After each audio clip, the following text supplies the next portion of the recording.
Alors bonsoir à tous et bienvenue à Frédéric Messala et Franck de Crescenzo. C'est notre dernière en 2020. C'est un peu notre épopée, nous aussi. Alors merci d'être toujours avec nous ce soir. Alors, vous avez écrit, Frédéric, un superbe roman, Hesperia. C'est le premier tome. On espère voir la suite très bientôt. Mais on va peut-être commencer par Franck. On sait que la littérature française est une exception dans votre catalogue.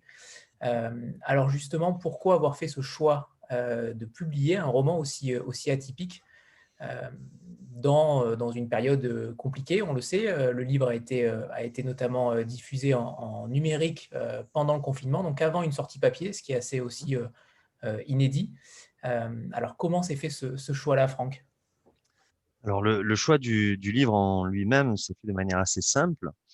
Nous avions pour volonté d'ouvrir notre ligne éditoriale à d'autres littératures que la littérature asiatique, puisque pour ceux que j'ai déjà rencontrés ici ou ailleurs, ils savent qu'on est spécialisé en littérature coréenne originellement, puis en littérature asiatique. Et on avait donc cette envie d'ouvrir, enfin de créer une nouvelle marque éditoriale. Et donc, ben, comme certains éditeurs, on reçoit des manuscrits. Et on a reçu celui de Frédéric donc en mars 2018.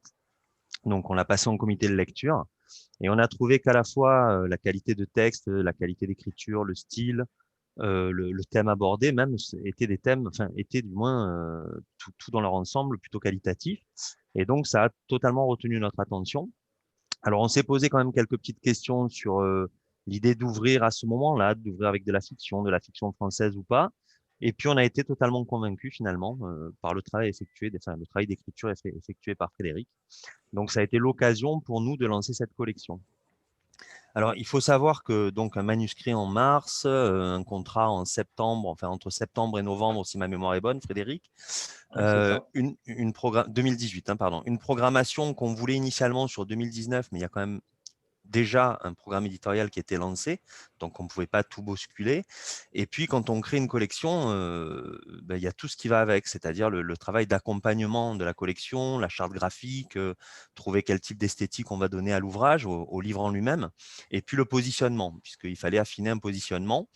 Donc, à la lecture, il y a eu des petites évidences qui nous sont apparues, qui nous ont permis de confirmer finalement la direction dans laquelle on voulait aller. Et ça a été le moyen pour nous de préprogrammer le livre pour mars 2020. Bon, on connaît tous un petit peu la situation, hein, novembre, décembre, le début du Covid en Chine, puis la Corée, et puis l'ouverture et l'arrivée sur le territoire, enfin l'ouverture, l'arrivée sur le territoire. Et donc, dans une programmation qui voulait pour nous être une petite fête en mars avec cette création, etc., ben, se retrouve le contre-coup de la commercialisation en librairie et donc la fermeture des librairies, l'empêchement des commerciaux de notre diffuseur-distributeur de se rendre sur place et de bien communiquer autour du bouquin. Et comme on avait demandé à Frédéric l'autorisation de faire un EPUB, donc un e-book aussi, on s'est dit, bah, plutôt que d'avoir un titre annoncé en ligne un peu partout, mais qui ne va pas se retrouver dans les rayons, bah, pourquoi ne pas tenter de faire une pré-communication, puis une pré-commercialisation sous le format EPUB. Donc, c'était une première pour nous. Donc, je ne sais pas si on a été très, très adroit sur la manière de procéder, mais en tout cas, ça a été notre volonté de d'abord communiquer sur le support, ce qui fait qu'on a contacté pas trop la presse au départ, mais beaucoup plus les blogueurs, les Instagrammeurs, parce que c'est un peu notre angle d'attaque, notre angle de travail. Et l'EPUB, alors qui n'est pas toujours bien reçu par les Instagrammeurs, parce qu'ils aiment bien avoir le format papier, a été le premier support de communication. Justement, je rebondis par rapport à la collection 710. Oui, C'est une nouvelle collection, on tout est à fait. d'accord. Euh, et la marque de Crescenzo n'est annotée nulle part. Donc, Alors, ah, dis-moi justement, qu'est-ce qui a fait que vous ayez voulu tout simplement changer, entre guillemets, d'angle par rapport à De Crescenzo? bah, De Crescenzo a un positionnement plutôt fort. On est plutôt bien identifié auprès du lectorat en tant que spécialiste. Donc, il faut garder quand même, quand on est éditeur, une forme de cohérence dans sa ligne éditoriale. Donc, si j'ouvre de Crescenzo éditeur à de la littérature étrangère, notamment, enfin étrangère ou française, pardon, ça peut créer une forme de confusion à la fois auprès de ceux qui nous suivent déjà et qui nous ont identifiés comme spécialistes, et ça peut également créer une confusion auprès des libraires. Et donc, on voulait éviter, en quelque sorte, de mélanger, de noyer et de perturber finalement le fil d'Ariane qui a constitué notre catalogue depuis 8 ans. Donc, on s'est dit, pourquoi pas une nouvelle marque éditoriale? Et en même temps, c'était presque un alibi parce que c'était une intention qu'on avait depuis, alors je ne vais pas dire de bêtises, mais facilement fin 2016, début 2017, de créer une nouvelle collection qui nous permettrait, et donc qui nous permet aujourd'hui de faire de nouvelles choses, des choses sur lesquelles on ne s'autorisait pas puisque ça ne rentrait pas dans le champ de notre ligne éditoriale, justement. Donc, ce n'est pas que du marketing, hein, ce n'est pas que du commerce, mais c'était vraiment une volonté de distinguer deux pôles et puis surtout de ne pas noyer les futurs titres de la collection 710 dans une image déjà marquée, trop marquée. Donc, de laisser la chance à la collection de s'exprimer en tant que telle. Donc 710, comme le code postal de là où sont nos bureaux, c'était un petit peu le petit rappel à la fois à la maison un petit peu familiale qui est notre maison d'édition, et en même temps sur notre aspect un peu localisé. Et ça a été justement ce début-là. Donc je ne sais pas si je réponds totalement à la question en termes d'intention, mais du moins en termes de se démarquer d'eux, c'était vraiment cette volonté-là, hein, de ne pas faire de confusion entre les deux collections. Alors, il y a quand même le logo de Crescenzo apparaît quand même à l'intérieur, puisque ça reste une propriété, entre guillemets, de Crescenzo éditeur. Mais on a presque créé la collection 710 comme une marque éditoriale indépendante. D'où le fait qu'elle ait un logo à part, une charte à part. Enfin, pour ceux qui ont eu le bouquin physique dans les mains, un toucher au niveau de la couverture un peu différent, ce qu'on ne faisait pas auparavant. C'est vrai. Frédéric, Bonsoir. bonsoir et merci d'être avec nous. On va peut-être commencer par votre histoire. Vous êtes consultant en cybersécurité, ce qui peut paraître surprenant pour un écrivain. Et justement, quel a été ce déclic-là à quel moment vous vous êtes dit il faut que je tente ma chance? Alors, peut-être on peut peut-être démarrer un peu plus en amont sur déjà pourquoi écrire quand on a un background plutôt scientifique. En fait, j'ai deux parents qui sont tous les deux professeurs. J'ai une mère prof de maths et un père prof de français. Donc, on retrouve beaucoup de ce mélange en moi, ce qui explique cette double, disons, ce goût à la fois pour la science, pour la technique et pour les lettres et l'histoire. Et j'ai longtemps hésité entre un peu les deux voies. Et en fait, ça a été, disons, naturel pour moi parce qu'en fait, j'ai commencé à écrire très tôt. Je pense que j'étais déjà au collège quand je me suis lancé dans mon premier roman, dans un tout autre style. Et j'ai toujours voulu tenter ma chance. C'est-à-dire que même ces œuvres de jeunesse peut-être un peu naïves, j'avais déjà essayé de les envoyer à des éditeurs à l'époque. Et en avançant dans le temps, j'en suis arrivé donc à Esperia. On pourra peut-être parler aussi un peu du moment où je me suis lancé dans ce projet. Et je l'ai écrit dans une démarche qui se voulait beaucoup plus professionnelle, avec déjà quand même pas mal de recul sur tout ce que j'avais pu écrire auparavant, et notamment un œil assez critique à l'égard de ma propre production. Et donc je me suis un peu dit que c'était aussi ce roman-là ou jamais, et donc que j'allais vraiment me donner les moyens de faire aboutir ce projet et de lui donner sa chance. Donc voilà, il s'est retrouvé comme ça dans la pile de manuscrits que De Crescenzo a pu recevoir. Est-ce que vous avez identifié tout de suite De Crescenzo, justement, qui paraît un éditeur pas du tout accessible pour la littérature française au départ? Comment s'est fait ce choix-là? Alors, ça a été une des premières questions que Franck m'a posées quand on s'est eu au téléphone pour la toute première fois, c'est pourquoi nous? Pourquoi vous nous avez envoyé votre manuscrit? Parce qu'on a un positionnement qui est effectivement celui d'un éditeur de spécialité. En fait, j'ai dû repérer, je pense, dans une librairie, un roman qui devait être sur une thématique qui m'a semblé un peu connexe, peut-être un thriller ou un roman de science-fiction ou d'anticipation. Et du coup, je me suis noté leurs références et j'ai tenté ma chance comme ça. Mais effectivement, je suis tombé, je pense, au bon moment aussi pour la maison d'édition, puisqu'ils étaient effectivement à la démarche que Franck a présentée. Donc Alors justement, par rapport à Hesperia, j'imagine que ça vous a pris énormément de temps. La première question que j'aimerais vous poser, c'est déjà, est-ce que vous avez relu l'Énéide avant? Alors, oui. Et pour être même peut-être plus précis, j'ai lu en fait l'Énéide avant, parce qu'en fait, on peut se poser la question pourquoi écrire un roman sur ce thème.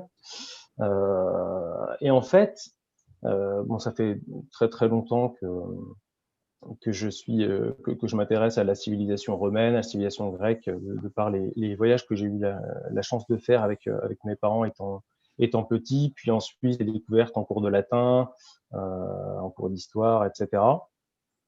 Et j'avais toujours entendu parler de cette Énéide, mais je l'avais jamais lu.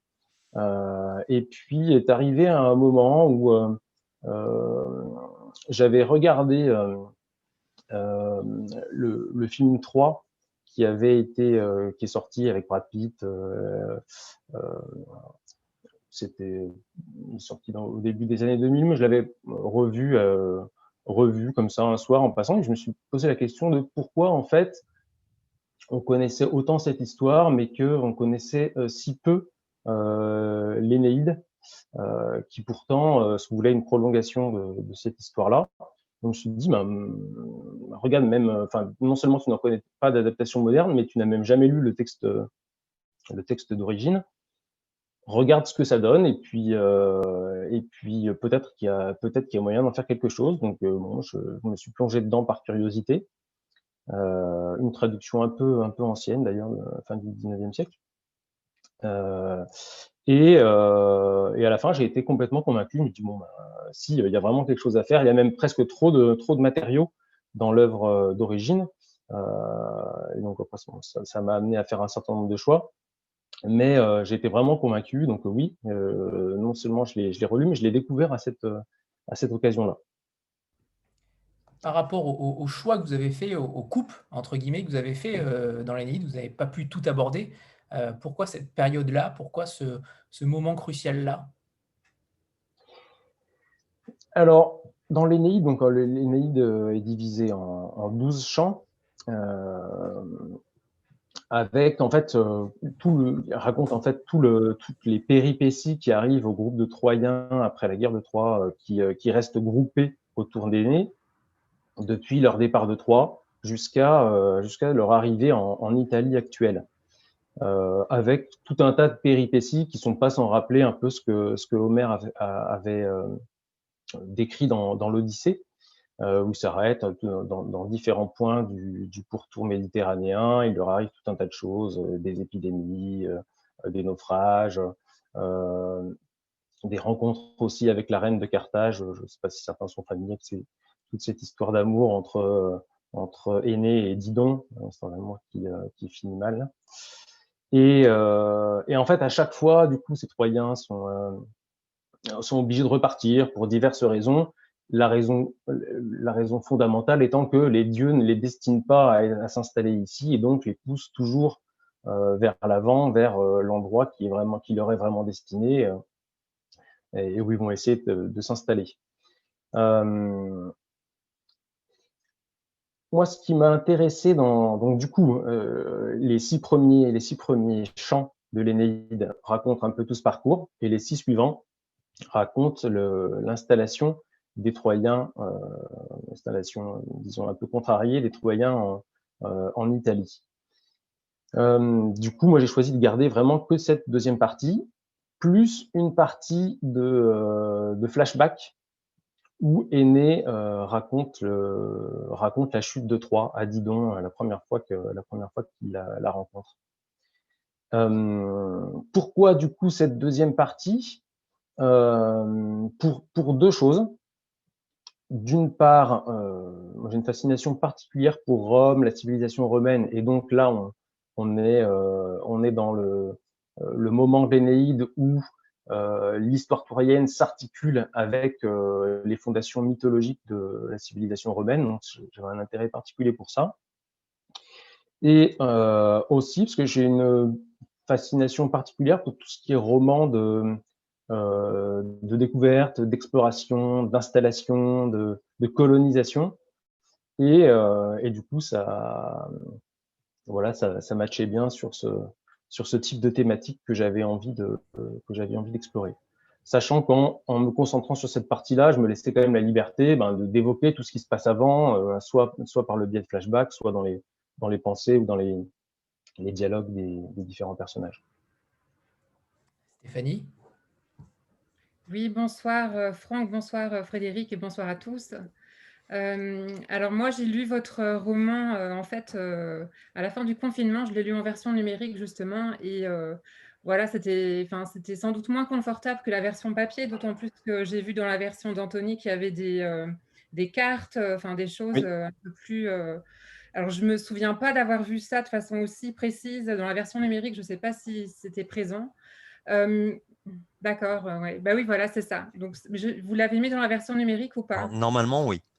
Voilà, je ne me souviens pas vraiment de ça. Mais ce qui m'a intriguée, en fait, quand j'ai lu ce roman, c'est je me suis dit, en fait, en 2020, qu'est-ce qui motive un écrivain à faire une réécriture d'un texte de l'Antiquité?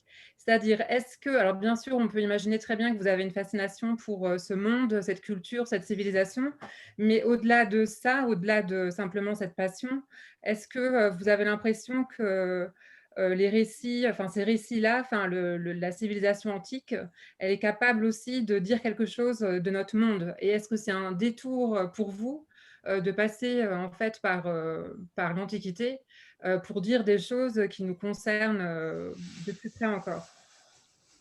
Et notamment, pardon Stéphanie, je rebondis aussi, notamment, moi j'y ai vu, en tout cas en qualité de lecteur, un parallèle avec la crise migratoire qui se passe depuis quelques années.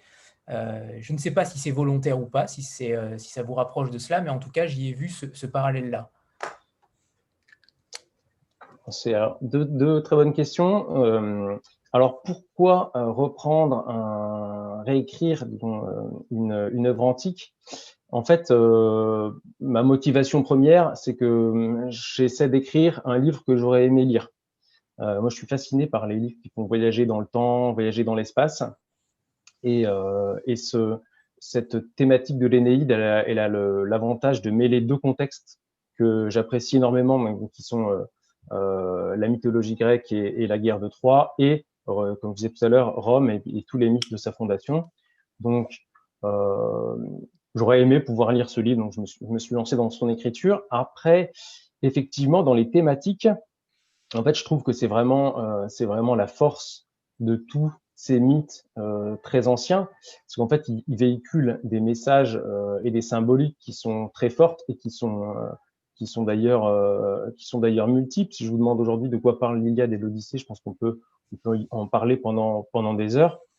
C'est un peu la même chose pour moi sur l'Énéide. Pour moi, de quoi parle le livre? Alors effectivement, c'est vrai qu'on peut le voir comme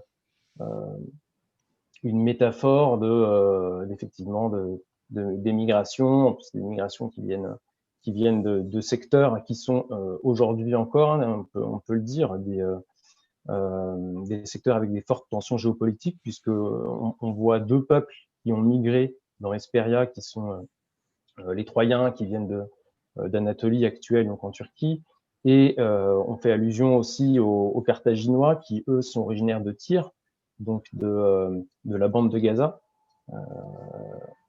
qui ont aussi été obligés de s'installer en Tunisie. Mais pour moi, en fait, la thématique, elle est même... le thème central d'Hesperia, il est encore plus profond que ça. En fait, c'est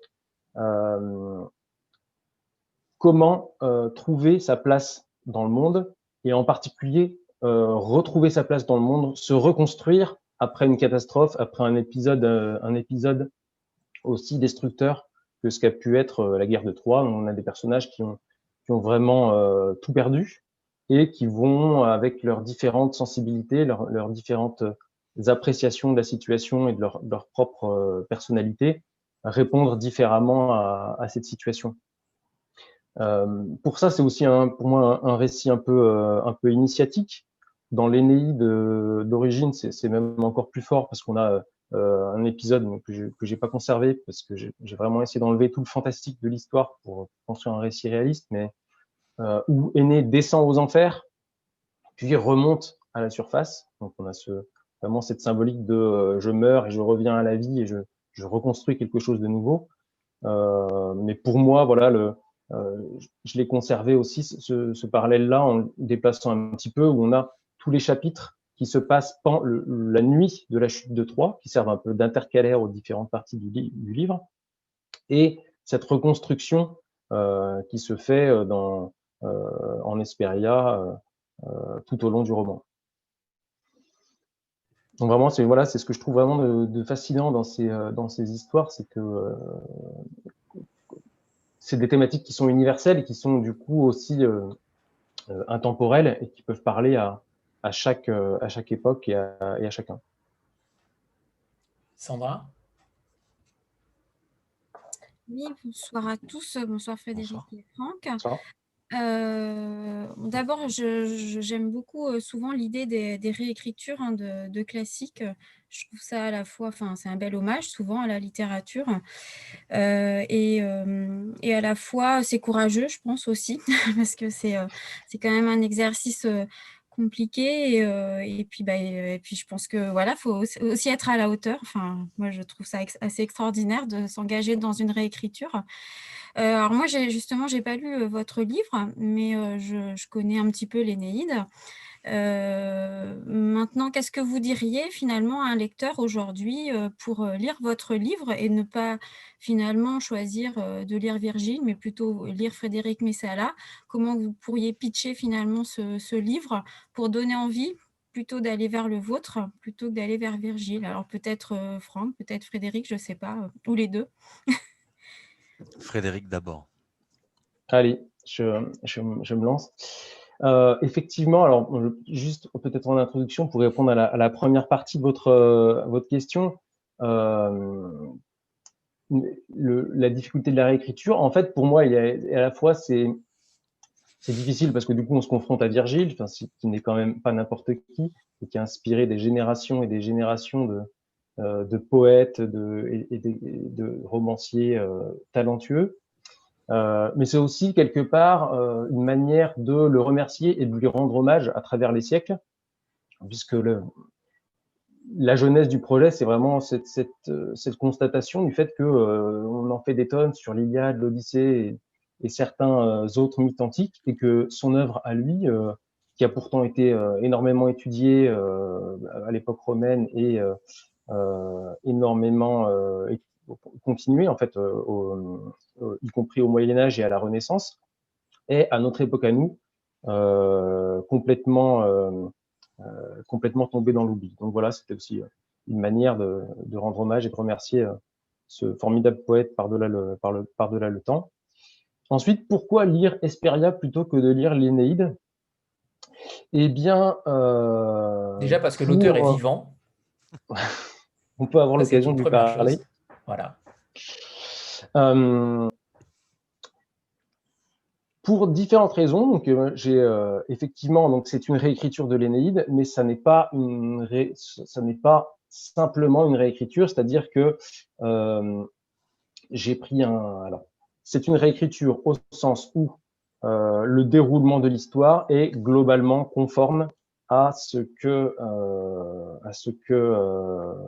Virgile avait écrit à l'époque, mais que j'ai essayé de rendre pour ma part, le plus réaliste possible. Alors, qu'est-ce que j'entends par là? J'ai débarrassé toute l'histoire du fantastique, des éléments fantastiques, l'intervention des dieux, voilà, ces passages-là, comme j'évoquais tout à l'heure, la descente aux enfers d'Énée, etc. Dans l'idée, en fait, de remettre l'homme au centre de l'histoire. Parce que dans l'Énéide d'origine, les dieux, le destin occupent une place prépondérante. Or, moi, ce qui me semblait par rapport à la thématique de la perte, la reconstruction, trouver une nouvelle place, se construire un avenir à partir de rien, retrouver l'espoir quand on a tout perdu. C'était vraiment des thématiques qui très humaines, et que donc c'était normal que l'homme, le personnage, se retrouve au centre. Et c'est aussi pour ça, une grosse différence par rapport à l'Énéide, c'est ce travail autour des personnages. Par exemple, le personnage d'Énée dans l'Énéide est quelqu'un de globalement assez lisse, on n'en sait pas beaucoup sur lui, il est très héroïque, très fort, voilà. Il incarne vraiment le héros idéal. Moi, j'ai essayé de lui donner un grain plus humain, une personnalité plus romantique, quelqu'un de plus tourmenté, quelqu'un qui est tiraillé entre ses aspirations personnelles et ce qu'il se sent obligé de faire pour les siens, qui a du mal à gérer le poids de ses responsabilités. Et le récit aussi, du coup, effectivement, que vous n'avez pas lu, peut-être préciser que c'est un récit qui est structuré avec des chapitres qui offrent des points de vue de personnages différents.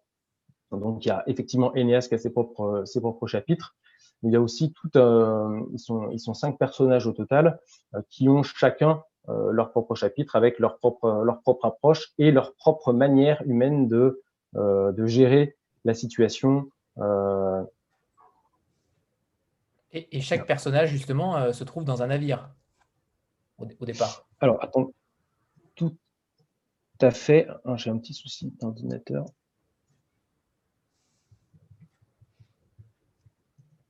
Pardon, j'avais mon écran qui s'était mis en veille.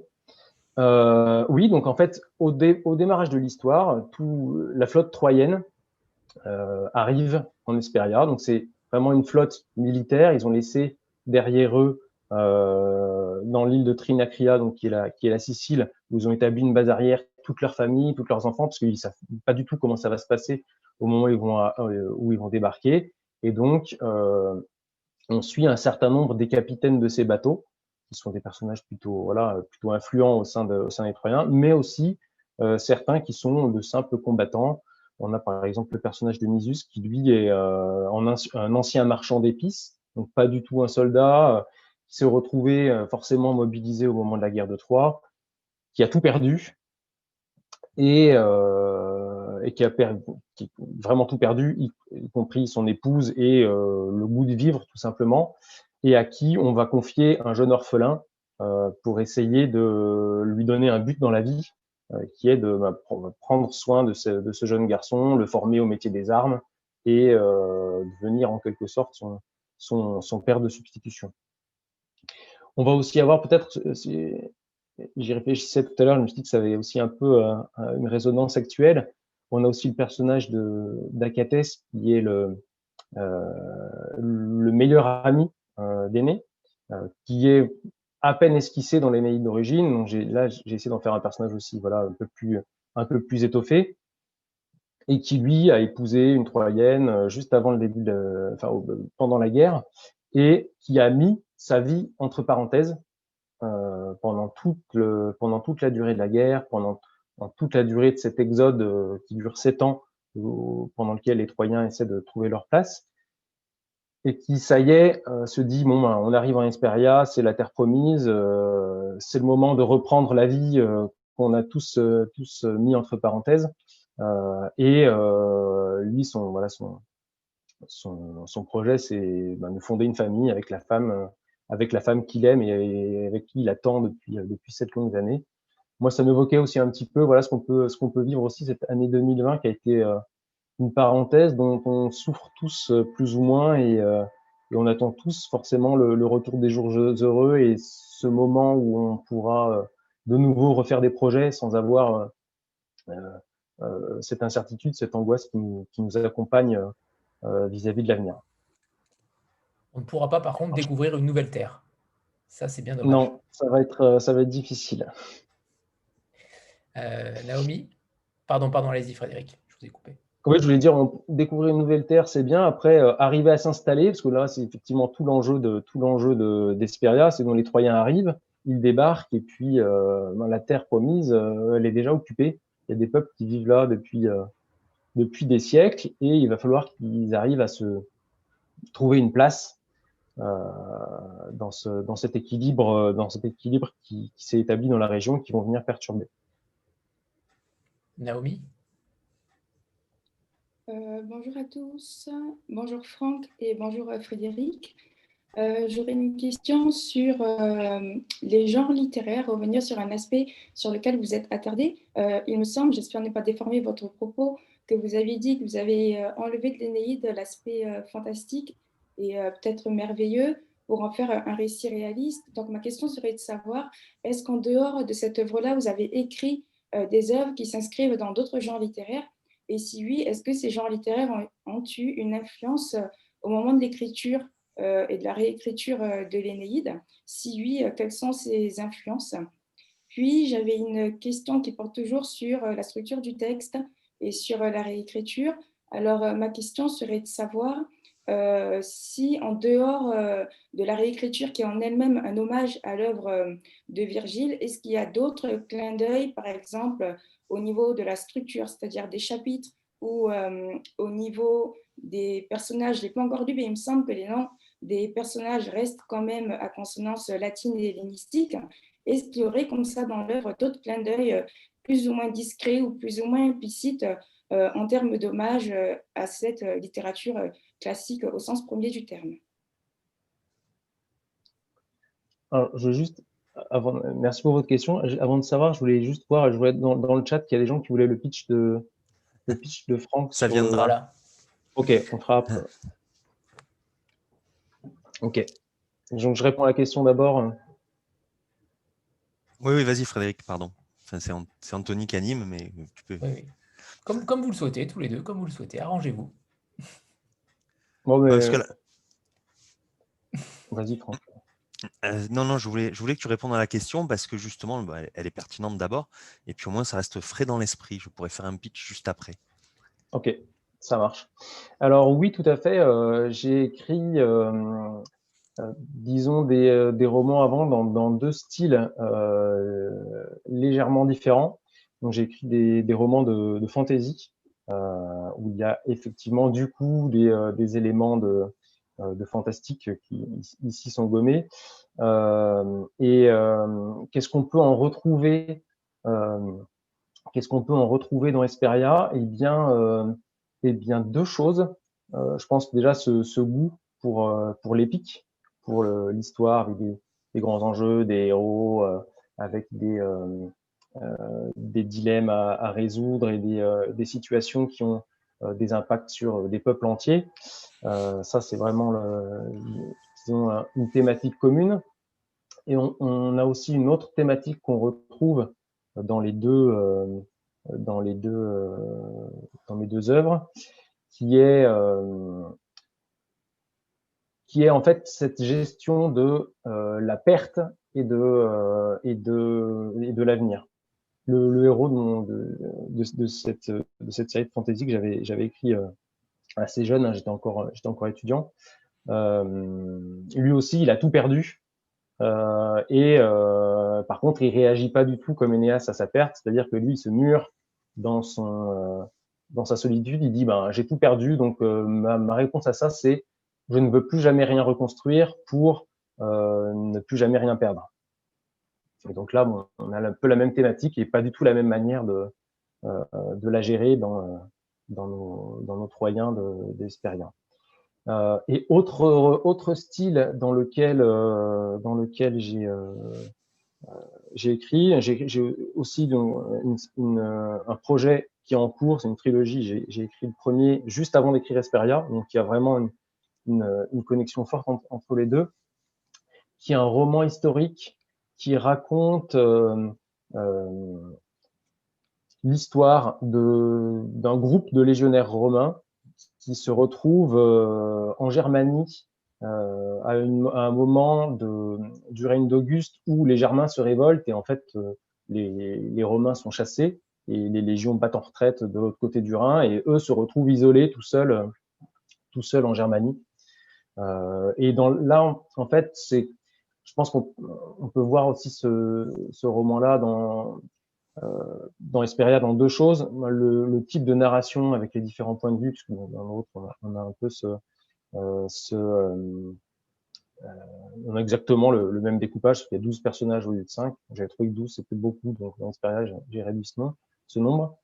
Et ça m'a aussi beaucoup appris sur tout ce qui est recherche historique et intégration d'un contexte historique et archéologique existant. Puisque c'est vrai que je l'ai pas dit jusqu'ici, mais une grosse différence aussi entre l'Énéide et Hesperia, c'est la description des éléments historiques.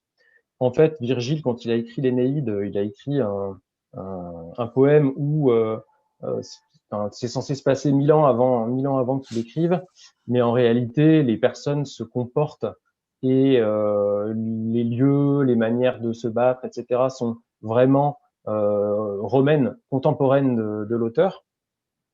Et je me suis attaché, pour ma part, en fait, à réintégrer les personnages dans leur contexte. Donc, en fait, les peuples qui sont décrits sont des peuples de la fin de l'âge du bronze. À un moment, il y a une cérémonie funéraire, par exemple. La cérémonie funéraire est calquée sur ce qu'on sait aujourd'hui des cérémonies funéraires de l'âge du bronze. Les villes, pareil, sur l'architecture de cette époque-là. Les bateaux, les tenues sont celles des différents peuples de la région à l'époque. Et c'est vrai que pour les Troyens en particulier, c'est vrai qu'on a souvent, on les représente souvent un peu comme des Grecs classiques, ces Troyens-là, mais dans Hesperia, ils sont vraiment représentés comme des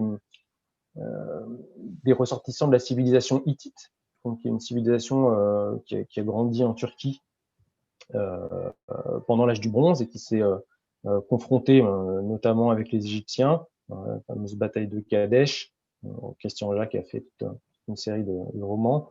Et la civilisation achéenne, donc qui est certes des Grecs, mais des Grecs avec une civilisation très différente de ce qu'on peut imaginer de la Grèce antique, de Périclès et compagnie. Donc ça, c'était pour la première partie de la question, et du coup, je me suis laissé emporter. Et il y avait une question sur les noms des personnages qui sont conservés, qui ne sont pas francisés, entre guillemets. Tout à fait. À la version d'origine. Ouais.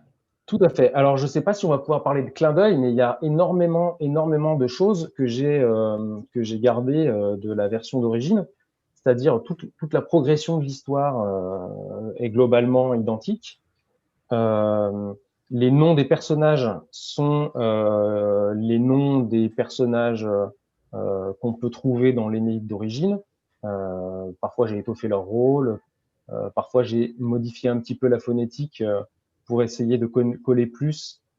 Quand c'est des personnages d'ascendance grecque avec des phonétiques grecques, ou plus avec des phonétiques latines, ou plus avec des phonétiques orientales. Mais vraiment, j'ai toujours essayé de garder cette base-là, les noms des bateaux, les noms des lieux, tout est resté fidèle à l'Énéide.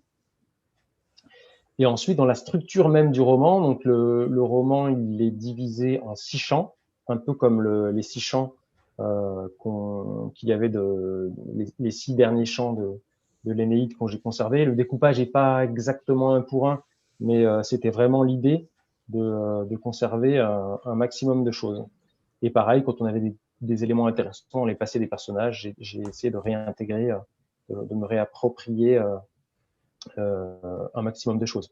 Ça ne veut pas dire qu'il n'y a pas un certain nombre de choses qui sont aussi de l'invention, hein, notamment sur tous les personnages,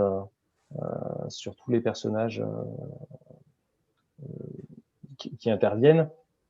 En particulier, j'ai aussi essayé d'étoffer un peu le rôle des femmes dans l'histoire, puisque dans la flotte troyenne, il n'y avait pas, elles sont pas très mises en avant. On n'en entend pas beaucoup parler, et même dans côté latin, alors même qu'elles sont au cœur de l'histoire, elles sont un petit peu mises à part. Donc j'ai fait aussi j'ai essayé de leur donner un peu plus de grain, un peu plus de personnalité, même si ça a été un petit peu limité par la structure du récit lui-même. Franck, c'est à toi. Oui. Je ne sais pas si je vais pitcher, mais la question, c'était finalement, qui doit-on choisir? Virgile ou Frédéric? Bon, mais le contrat que j'ai dans mes bureaux en est la preuve. J'ai choisi Frédéric. Je ne crois pas qu'il faille faire d'opposition entre les deux. Je crois qu'on est sur deux formes structurelles de textes totalement différentes, mais qui se complètent assez bien. Ce que j'ai apprécié dans l'œuvre de Frédéric, et ce que j'apprécie encore, c'est que finalement, quand je l'ai pris en main, ce manuscrit, et que j'ai commencé à le lire, moi, j'ai fait un phénomène d'identification très forte avec l'actualité. Je crois que c'est toi qui en parlais tout à l'heure, Anthony, et les flux migratoires, les phénomènes migratoires. Et sans rentrer directement dans la structure du texte ou dans la qualité syntaxique ou ce genre de choses, c'est vraiment l'aspect épique de l'histoire et l'aspect très actuel de l'histoire qui m'a emporté. Donc, on parle bien d'une émigration, ou d'un flux migratoire forcé. Hein. C'est pas un choix. Ils sont défaits à Troyes, ils partent, ils doivent s'enfuir. Ils sont pas en balade de santé dans la Méditerranée. Ils doivent accoster, laisser femmes et enfants. Donc, tout ce qu'on peut voir comme phénomène aujourd'hui dans les news ou dans les infos à 20h ou 20h30 le soir. Et puis, ils arrivent sur un terrain. Et là, c'est cette arrivée finalement sur ce terrain, indépendamment de la fuite, que j'ai trouvé aussi très, très pertinente parce qu'on rentre directement dans l'accueil non chaleureux. C'est-à-dire c'est une forme de phase d'observation entre ceux qui reçoivent sur le territoire d'Hesperia et ceux qui arrivent et qui tentent juste de s'installer sans blesser, sans faire de mal ou quoi, mais qui vont bien y être forcés. Et donc tout cet aspect psychologique, cette hésitation qu'il peut avoir dans le personnage principal, notamment d'Énée, puisque justement le fait d'enlever la vision un peu, la prégnance des dieux dans le récit et de ramener à l'état de la personne, de l'humain, on est vraiment dans une vision, dans le doute, dans la croyance, dans la certitude, dans la nécessité de préserver, de protéger. Et donc, on rentre vraiment dans un roman épique au sens large, c'est-à-dire que c'est une fresque, hein, en quelque sorte, et en même temps dans la tête d'un personnage, puisque c'est le personnage principal. Pour moi, et Aenéas, Aîné, c'est vraiment celui qui tire et qui tracte le récit, mais il est vraiment bien secondé par quelques personnages, notamment son meilleur ami. Et j'ai beaucoup aimé en fait la vision aussi politique qu'il y a, c'est-à-dire qu'on reste pas qu'au niveau du flux migratoire et de l'installation, on est aussi dans toute les doutes qui peuvent être créés par l'accueil d'une nouvelle population, qu'elle soit voulue ou forcée. Et donc, en ce sens-là, le roman, il a toute sa place à côté de l'œuvre de Virgile, parce que à défaut d'un bon complément, je trouve que c'est un bon prolongement de celle-ci. Et pour les amateurs, c'est dans un style totalement différent, mais c'est assez fidèle à l'œuvre. Alors, je ne suis pas un expert de l'œuvre de Virgile, je suis plutôt connaisseur de l'œuvre de Homère, mais je trouve que ça vient très, très bien compléter. Et de fait, ça s'inscrivait plutôt bien dans la ligne éditoriale que je voulais promouvoir pour 710. Audrey?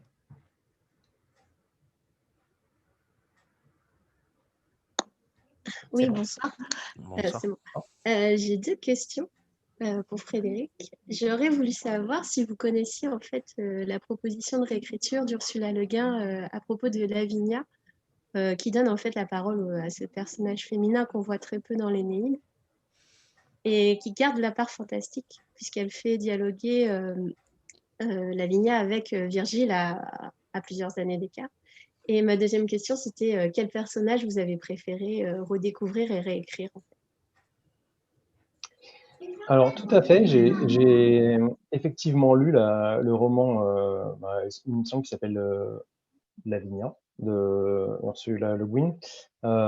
Mais d'ailleurs, à l'époque où j'ai commencé à écrire Hesperia, en fait, il n'était pas paru en France, je ne l'ai pas trouvé en français, j'ai été obligé de le lire dans sa version originale.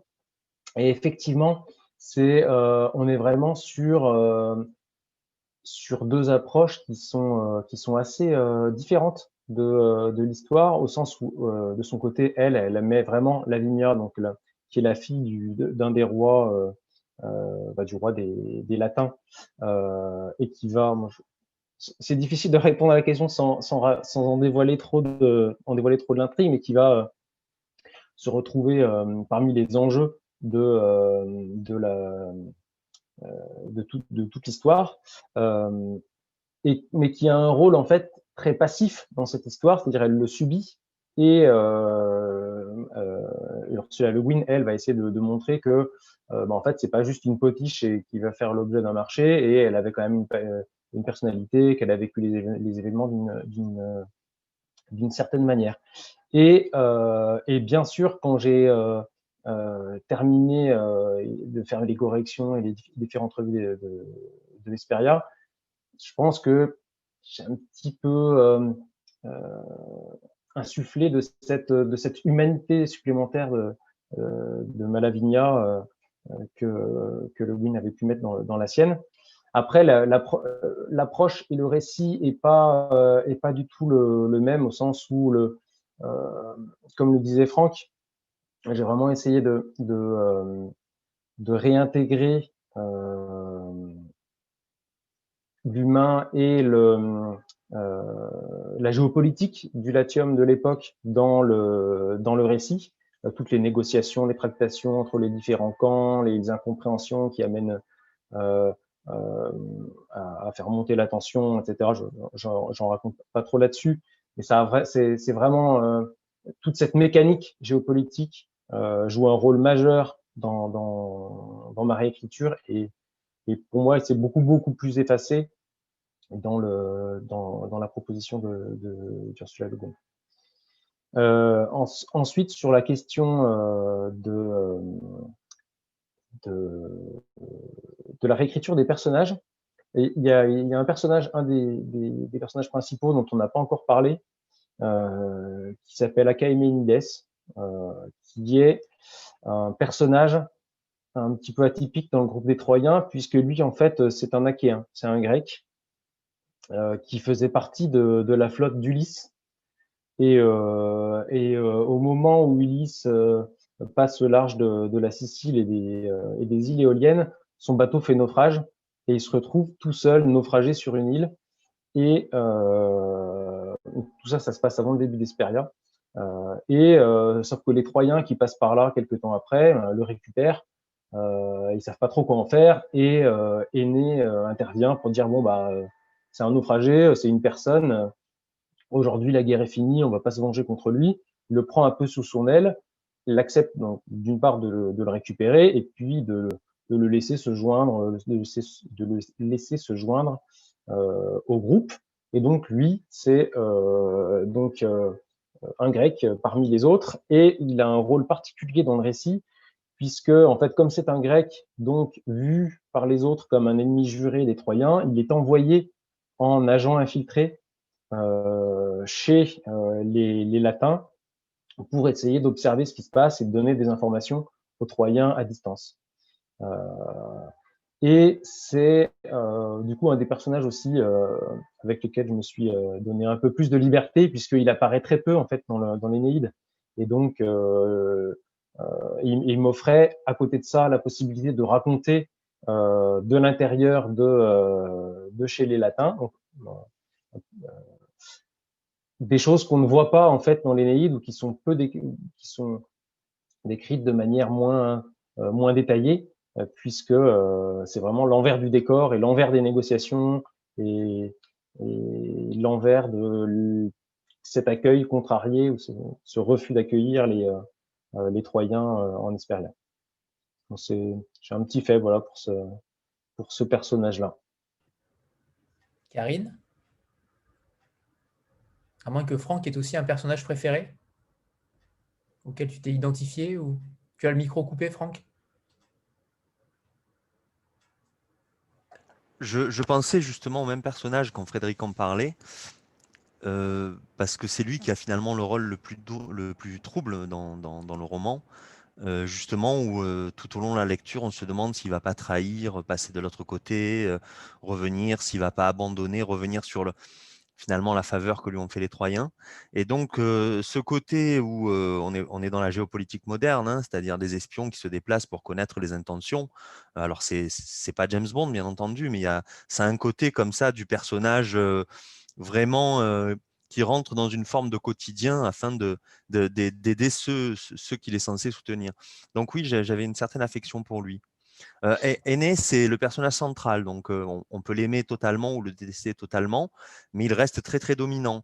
Par contre, j'ai du mal à prononcer le prénom, pardon, Frédéric, tu peux m'aider? Akaeménides. Voilà, il l'a dit pour moi. Donc, le personnage de l'espion, pour moi, c'est un bon pendant à ce que doit jouer comme jeu, on va dire jeu clair, si je peux l'exprimer comme ça, Énéas par rapport au champ de bataille, par rapport à la gestion qu'il doit faire de son peuple, etc. Et le jeu trouble que doit jouer l'espion en pendant un petit peu. Hein. C'est donc comme deux opposés, mais qui se complètent très bien. Et donc, je trouve ça très, très bien. Enfin, une très belle peinture de l'aspect politique moderne, quoi. Ce qu'on a devant les écrans, ce qu'on a comme discours public et ce qui se passe dans les coulisses. C'est vrai qu'il a aussi une histoire un petit peu, c'est-à-dire qu'il a été sauvé par ses anciens ennemis, donc il est dans une recherche de dette, mais à côté de ça, il se dit aussi, je peux pas non plus passer ma vie maintenant à ne faire qu'éponger cette dette. J'ai aussi une vie qui m'est propre. Est-ce que je dois continuer ma vie? Est-ce que je dois m'acquitter de sa dette? Quand est-ce que cette dette sera acquittée? Quand est-ce que j'en aurai assez fait? C'est aussi ce genre de questionnement qu'il porte et que je trouvais intéressant à développer. Karine? Oui, bonjour tout le monde. Bonjour. Bonjour Frédéric, bonjour Franck. C'est plus un petit état des lieux et une question sur la suite que vous voulez donner à ce roman, à cette histoire. J'ai noté que moi, ce qui m'a plu dans ce que vous avez raconté, j'ai noté surtout que c'était un récit initiatique, un récit épique, et que je pourrais l'offrir à quelqu'un qui aimait l'histoire. Donc ça, c'est quelque chose d'important, parce que ce n'est pas forcément des romans sur lesquels je vais facilement. Et j'ai l'impression que l'angle de vue sur tout ce qui est effectivement initiatique et cette densité que vous avez su donner à des personnages vont m'amener certainement vers cette histoire, mais je sais que je vais pouvoir l'offrir à quelqu'un peut-être de moins amateur que moi. Du coup, pour rebondir un peu sur les dernières questions, est-ce que la suite, c'est quelque chose que vous allez inventer? Est-ce qu'il y a des personnages qui vont s'étoffer et prendre la main sur l'histoire? Ou est-ce que dès le départ, vous aviez programmé que l'Énéide, en fait, allait se raconter sur plusieurs volumes, sur plusieurs romans? Voilà, merci. Alors peut-être que je peux laisser Franck répondre à cette question, puisqu'en fait, je compléterai. Est-ce que Franck, non, Alors, sur le. il faut savoir quand même qu'on a. Alors attendez, je vais juste envoyer. Je ne sais pas si je l'ai envoyé ou pas. J'ai voulu envoyer la couverture du tome 2. Quand on a reçu le manuscrit de Frédéric, c'est 900 pages, hein, donc c'est pas négligeable. C'est-à-dire qu'il a vraiment pris le temps d'installer son récit et de le développer. Et on s'est posé la question sur comment l'amener. Et donc, il y a eu un travail qui a été fait entre Frédéric et Julien Paolucci, qui est notre éditeur en chef, sur à la fois le découpage des 2 tomes. Donc oui, il y a une suite qui arrive derrière et oui, il y a une suite qui… je vais dire, pardon, j'ai failli parler anglais-coréen, qui prend une forme d'ampleur d'un point de vue de l'action. Pas que d'un point de vue de la place du personnage, pas que d'un point de vue du positionnement des camps, etc., etc. Il y a beaucoup plus de mouvement qui est donné dans le 2e tome, donc c'est pour ça qu'il est nécessaire de le lire aussi. Et en fait, je ne suis pas sûr d'avoir tout à fait bien compris la question. C'est est-ce qu'il y a une suite envisagée ou est-ce qu'il y a une suite de l'écriture que va produire Frédéric dans d'autres livres après Hesperia? Non, en fait, c'était effectivement, mais vous y avez répondu, c'était de savoir si cette histoire-là, à l'origine, elle avait été pensée sur plusieurs volumes. Donc, Non, vous venez ça. d'expliquer qu'effectivement, c'est ça, parce que l'histoire a été très étoffée. Et voilà. Et donc, effectivement, vous avez répondu à la question, mais et qu'on allait donc vers quelque chose de plus sur une guerre de territoire et sur quelque chose comme ça. Donc finalement, on se rapproche quand même un peu de grands romans de SF comme Terre, Champ de bataille, avec des enjeux… Alors, je ne sais pas si je peux le positionner SF. On avait parlé d'ailleurs avec Frédéric au départ de fantasy. Pour moi, c'est très restrictif le terme de fantasy dans la définition purement genre et en rayon de librairie. je suis un peu obtus de ce point de vue-là.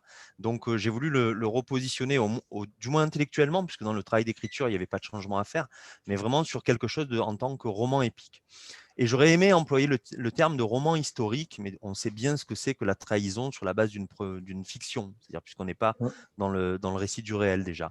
Donc, la notion d'épique est venue de suite, mais je n'arrivais pas à coller avec la notion de fantastique ou de fantasy. Pour moi, on était trop loin des champs, des codes du genre du roman. Par contre, oui, quand on le lit, quand on le prend en main après, puisque j'ai lu l'intégralité, j'ai eu cette chance-là d'un trait. Oui, on est pris après par tout ce qui va se passer, les batailles, etc. Et c'est en ça qu'il devient presque épique, puisque on aurait pu être dans du roman géopolitique, transposé sur le passé, mais il prend cette dimension-là dans la seconde partie du roman. Non pas que la première en est exclue, mais c'est vraiment là où ça se teinte oui, de tout ce qui peut se passer, quoi, les batailles, les stratégies, pour ceux qui aiment ça, même des débuts d'histoire d'amour. Enfin, il y a tout plein de choses qui se passent, quoi. Puis la relation entre les rois, les découvertes, les alliances, les trahisons, tous les ingrédients d'un bon roman, dans la notion de storytelling, je dirais, s'y retrouvent. Je ne sais pas s'il l'a construit comme ça, Frédéric, on n'a pas parlé de ça à proprement parler, mais en tout cas, oui, c'est pas décevant de ce point de vue-là. Et la couverture déjà fait état de quelque chose de plus guerrier. Tout à fait.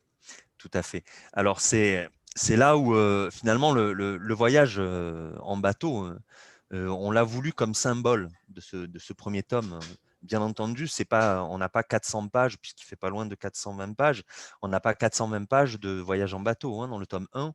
Mais on voulait vraiment montrer cette notion de départ forcé. C'est là où vraiment, moi, j'ai tenté de tirer le filigrane. Parce que quand on aime un texte, on ne peut pas juste l'aimer. Il faut aussi qu'il colle à ce qu'on veut faire ou à ce qu'on veut faire d'une collection ou d'une marque éditoriale. Donc, il fallait que je trouve ce filigrane dans l'écriture, dans le roman de Frédéric. Et c'est ce que nous a permis ce premier tome. Donc, de servir d'alibi presque à notre première parution dans la collection. Donc, ça correspondait tout à fait. Naomi? Bon, allez-y, Frédéric, Ouais, pardon. juste compléter. Donc, effectivement, en fait, le roman a été vraiment écrit tout d'un bloc. Mais avec un découpage naturel, parce que je disais tout à l'heure, il était découpé en 6 champs. Quand on a travaillé effectivement ce découpage, c'est tombé tout naturellement. Voilà, au bout de 3 champs, il y avait une forme de clôture du récit, une pause qui est assez naturellement, voilà, c'est imposé comme découpage des 2 tomes. Et c'est bien 2 tomes qui vont ensemble. C'est une seule et même histoire qui se continue sur les 2. On retrouve les mêmes personnages. Enfin, c'est un roman divisé en 2 tomes. C'est pas Hesperia et sa suite. C'est vraiment un ensemble. Naomi? Oui, alors Frédéric, j'aurais une troisième question qui concerne le choix de publier certaines œuvres sous pseudonyme. En me rendant sur votre site, j'ai cru comprendre que vos œuvres précédentes appartenant à la fantasy avaient été publiées sous pseudonyme. Alors j'aimerais savoir pourquoi ce choix. Est-ce que c'est un choix qui vous permettrait d'une certaine façon de ne pas être, entre guillemets, catalogué, c'est-à-dire qu'on accole un nom à un genre spécial de texte, ou est-ce une contrainte peut-être qui relèverait de considérations davantage stylistiques, par exemple à l'instar de Romain Gary qui, selon s'il écrivait sous Ager ou Gary, n'avait pas du tout le même type d'écriture, ou est-ce un mélange des deux? Alors effectivement, c'est un peu un mélange des deux. Et alors, pourquoi un pseudonyme dans l'absolu? Parce qu'en fait, comme on le disait tout à l'heure, moi j'ai une carrière qui est dans un tout autre domaine, et en plus dans la cybersécurité, des collègues qui ont tendance à pas mal fouiller et à pas mal savoir comment rechercher des informations sur leurs collègues, ou voilà. Donc, je voulais vraiment séparer ces 2 sphères-là. Et ensuite, effectivement, pourquoi deux pseudonymes différents? Parce que du coup, je ne sais pas si c'était très clair, mais Frédéric Messala, c'est aussi un pseudonyme. Et bien, effectivement, c'est pour avoir, disons, une sorte de marque, entre guillemets, qui colle mieux au style que j'ai voulu développer. Frédéric Messala, pourquoi Frédéric Messala? Frédéric, c'est mon 2e prénom.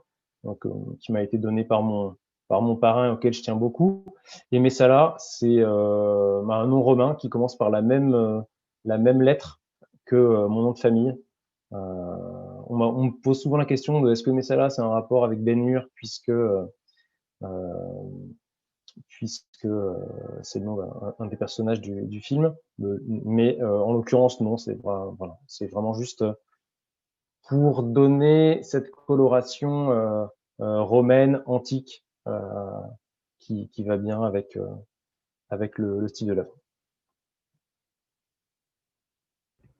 Je ne sais pas si Naomi, tu voulais intervenir encore? C'était bon? Non, c'est bon. Merci. Très bien. C'est bon. Stéphanie? Oui, alors je voulais revenir sur la façon dont vous avez travaillé pour vous documenter parce que ce qui m'a saisi en fait à la lecture, c'est que c'était quand même très réaliste, très vraisemblable. Alors je ne sais pas comment c'était exactement à l'époque, hein. Évidemment, les idées qu'on s'en fait, c'est surtout véhiculé par des films ou par des textes qu'on a lus, voilà, ou des cours qu'on a suivis. Mais est-ce que vous vous êtes replongé, enfin, de quelle façon vous avez travaillé? Je me suis dit que c'était tellement visuel et même tellement sensible du point de vue des odeurs, voilà, des matières, des ambiances, que ça ne devait pas être simplement livresque, ces connaissances-là, que vous étiez peut-être allé, je ne sais pas, sur le terrain, enfin en Italie ou sur des sites antiques, ou que vous aviez vu aussi des reconstitutions, je ne sais pas. C'est une bonne question aussi. Donc, en termes de purement documentaire, je me suis surtout basé sur des recherches sur Internet. Je me suis constitué vraiment un gros corpus d'images, de textes. Il y a beaucoup de passionnés, en fait, on se rend pas compte, mais qui font de l'archéologie expérimentale et qui vont essayer de recréer les objets, les manières de faire qui pouvait y avoir à l'époque.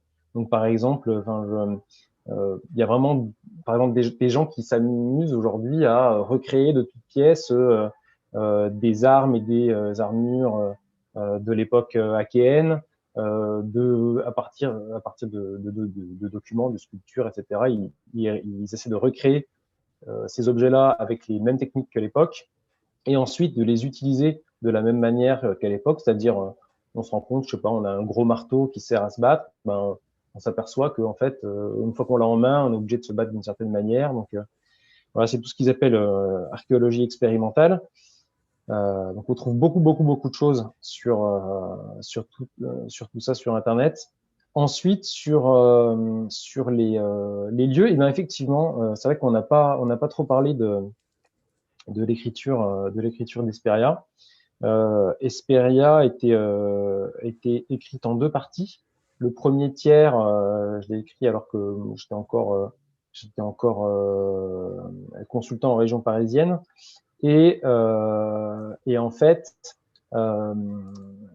courant 2015, pour donner vraiment toutes ses chances au projet, j'ai choisi de prendre une année sabbatique dans laquelle j'allais faire deux choses, qui étaient écrire, retravailler le texte ensuite, mais aussi voyager.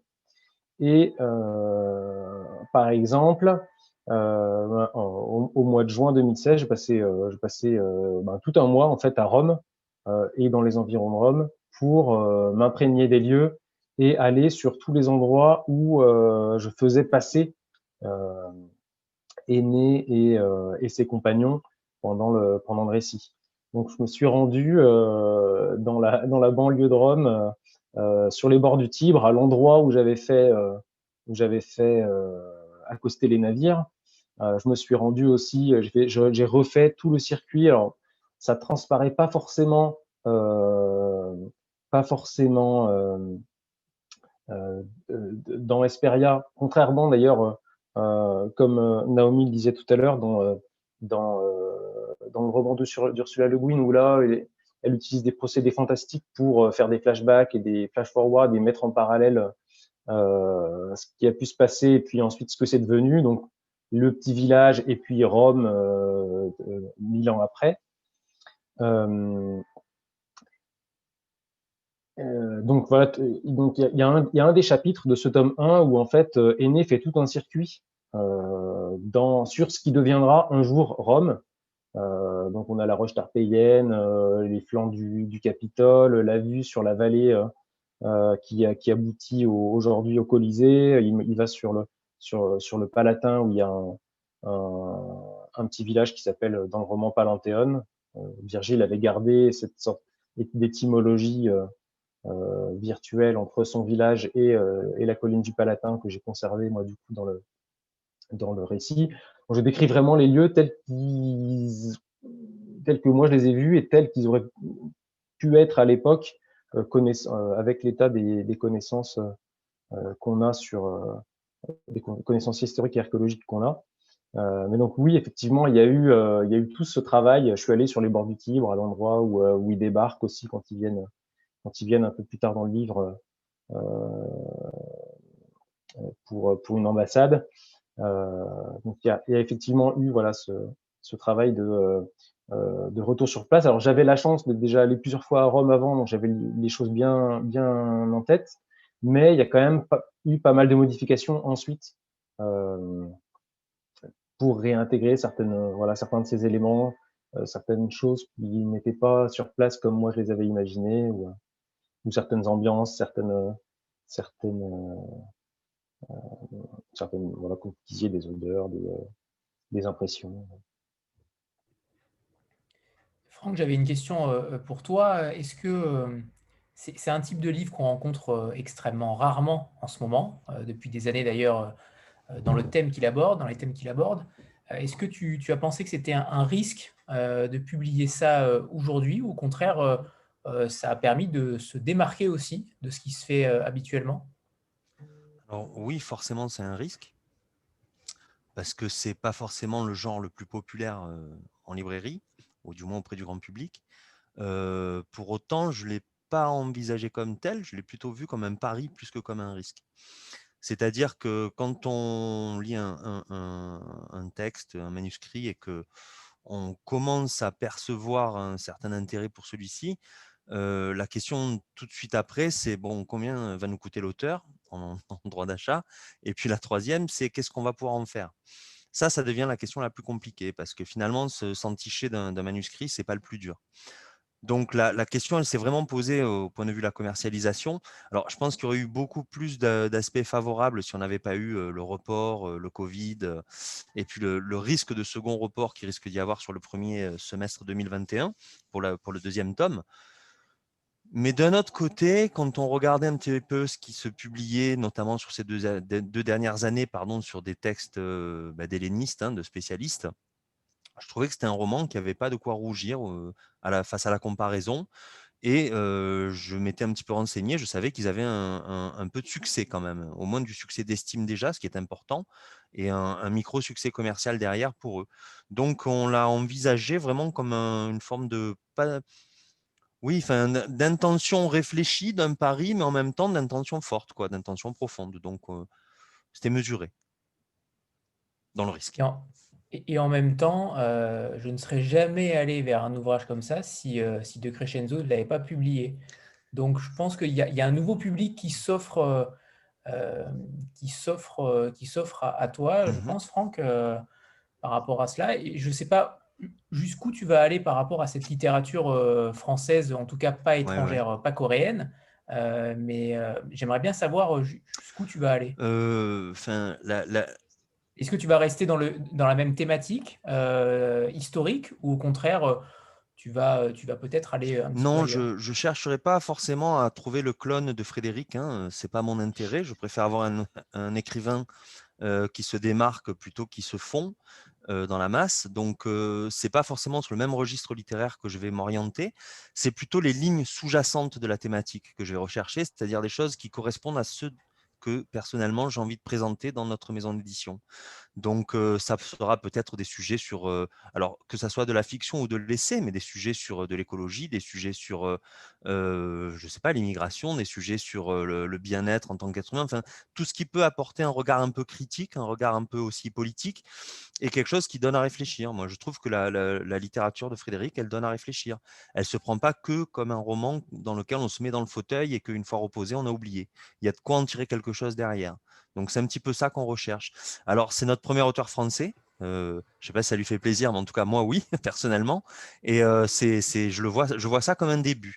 Maintenant, il y a une forme pas de mécanique de travail, mais de mécanique d'achat de droits à l'étranger qu'on a entamé depuis longtemps, hein, depuis notre création.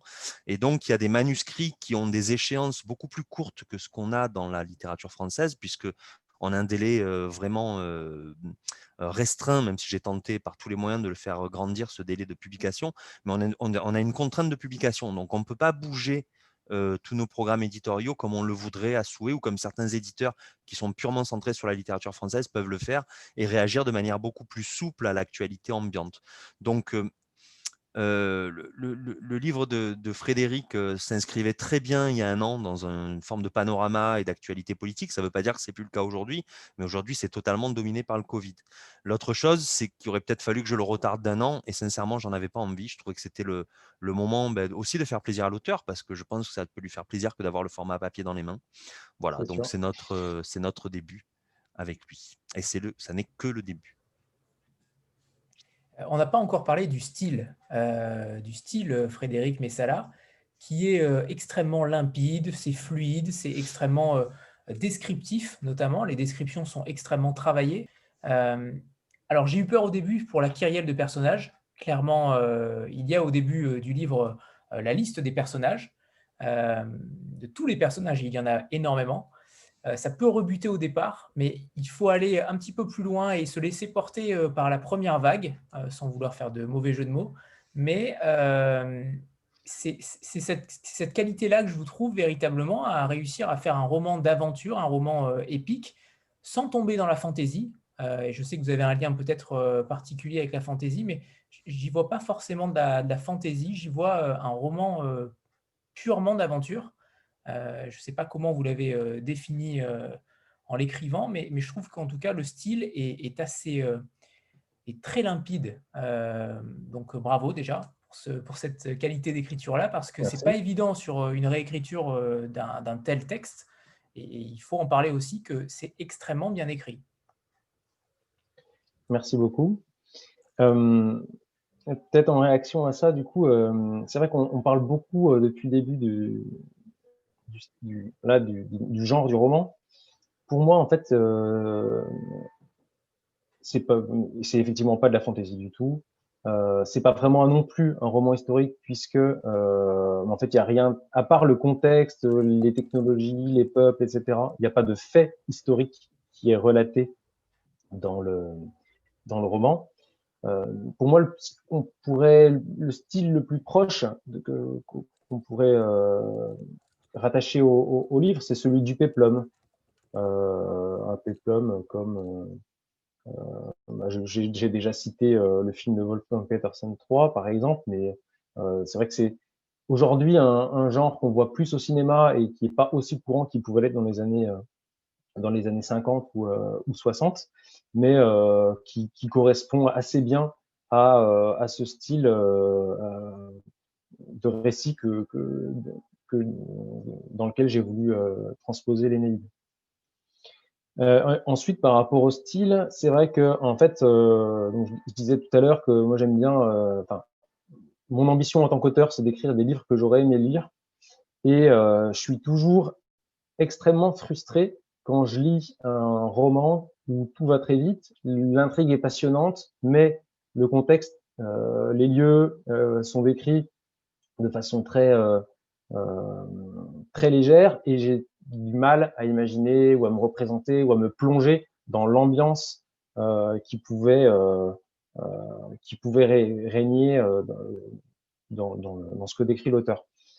C'est vraiment l'ambition que j'ai eue en écrivant Hesperia, c'est d'arriver à plonger le lecteur dans un récit qui soit, d'une part, parce que c'est réaliste, donc le lecteur peut accrocher à tout ce qui se passe, des choses qui ne font rien intervenir d'extérieur, mais aussi dans les lieux, les ambiances, les odeurs, les sons, comme si vraiment plonger le lecteur au cœur de ce qui se passe par tous ses sens et par l'histoire en parallèle. C'est exactement ça, en fait. Vous prenez votre temps pour tout décrire, et je comprends pourquoi il y a donc 2 tomes. Tout s'explique. Stéphanie? Oui, moi aussi, je voulais parler du style parce que effectivement, c'est assez remarquable dans votre texte. Il y a une langue qui est très classique et chez moi, c'est pas du tout un défaut, hein. Enfin, peut-être que personne d'ailleurs ne pense que c'est un défaut, mais pour moi, une langue classique, c'est vraiment une langue déjà très respectueuse de la syntaxe, de la recherche lexicale et donc qui cherche à faire des effets aussi en gardant cette structure. Et je me suis demandé du coup si d'avoir une telle exigence littéraire, ça ne venait pas un peu parfois vous gêner pour la vraisemblance des dialogues. Par exemple, quand on se dit que ce sont des personnages qui ont existé dans une autre civilisation, une autre époque, comment on appréhende leurs échanges, leur façon de s'exprimer, voilà, le choix de leurs mots. Enfin voilà, ça c'est vraiment une question qui m'intéresse de près parce qu'on on peut pas savoir comment la langue était pratiquée, enfin quelles étaient la nature exacte de leurs propos et donc le choix de leurs mots. C'est vrai que c'est intéressant que vous posiez ces questions. C'est aussi un sujet qui m'intéresse beaucoup. Ça m'a toujours frappé de voir, par exemple, que sur un film sur une même thématique, ou dans un livre, par exemple, suivant si le livre ou le film a été fait aujourd'hui ou il y a 50 ans et qui se passe à une même époque antérieure, en fait, on fait plus ou moins parler les gens comme nous, on parle, soit à notre époque, soit comme on se représente la manière dont ils parlaient à l'époque. Je disais l'autre jour tout un document sur la guerre de 14, et me dire on fait parler les gens de cette époque-là comme nous, mais en fait, je mets ma main à couper que si on les entendait parler pour de vrai, effectivement, ce serait tout à fait différent.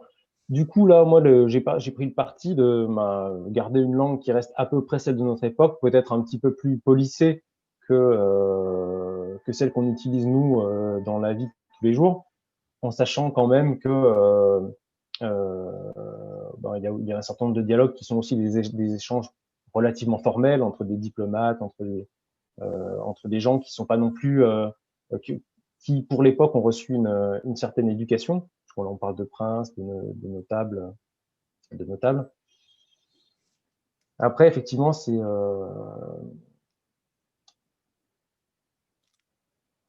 un vrai défi qu'il n'y ait pas en fait d'écart trop marqué entre le style très littéraire de la narration et la fluidité qu'on attend des dialogues. J'ai essayé de trouver le juste milieu entre les deux. Après, je vous laisserai juge de si c'est réussi. Mais effectivement, ça a été un gros axe de travail. Est-ce qu'on peut peut-être rebondir sur l'extrait à lire, Frédéric? Oui, bien sûr. Vu qu'on parle du style, c'est le lien Oui, idéal. alors, tout à fait. Donc j'ai choisi un passage qui est situé relativement au début du livre et qui raconte, enfin qui est l'introduction d'un moment où une première ambassade troyenne est envoyée à l'un des royaumes, à l'un des souverains qui règne du coup sur Hesperia. Scène qui, j'ai aussi l'Énéide à côté, on fera peut-être pas la lecture croisée, mais qu'on retrouve dans le texte d'origine. Je me suis amusé aussi pour certains chapitres à garder toutes les étapes du travail entre ma lecture du texte d'origine et le chapitre final tel qu'il existe dans Hesperia. J'ai un ou deux exemples comme ça. C'est assez amusant à regarder. Alors, pour la lecture.